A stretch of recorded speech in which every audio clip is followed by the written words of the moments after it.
மனிதர்களுடைய உள்ளுணர்வு அதிகம் பேசுறவர் நீங்க. அது ஏழகனா இருக்கலாம், 96ஆ இருக்கலாம்.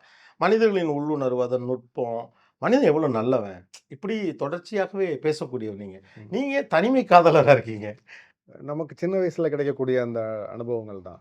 குடும்பத்திலயும் சரி, இல்ல படிச்ச பள்ளிக்கூடத்துல, என்னுடைய வகுப்புலயும் சரி, நான் கொஞ்சம் வித்தியாசமா இருந்தேன்னு சொல்றத விட கொஞ்சம் வேற மாரி இருந்தேன் நான்.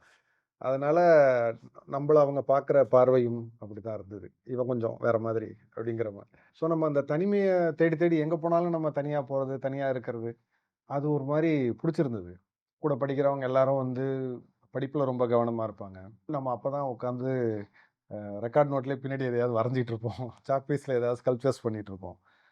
அதனால நம்ம செய்ற எந்த விஷயமும் மத்தவங்களோட ஒட்டாது. இன்னொரு இது என்னன்னா, வீடு தஞ்சாவூர்ல இருந்ததுனால, கொஞ்சம் இயற்கை சார்ந்த ஒரு சூழல் அது வீடு. அப்பா ஹார்ட்டிகல்ச்சரிஸ்ட் வேற. அதனால வீடே வந்து நெறைய செடிகளும் கொஞ்சம் காடு மாதிரி தான் இருக்கும். ஒரு நர்சரி வேற வச்சிருந்தாங்க.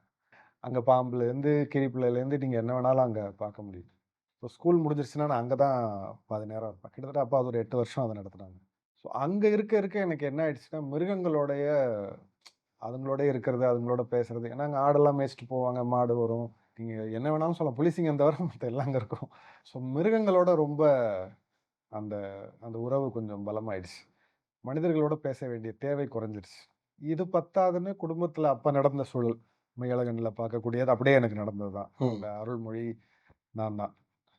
ஸோ அதனால மனிதர்கள் மேல இருக்கக்கூடிய அந்த நம்பிக்கை வந்து அந்த நம்ம ஒரு 20 வயச எட்டும்போது மொத்தமா அப்படியே சுருங்கி காஞ்சு போயிடுச்சுன்னு சொல்லலாம்.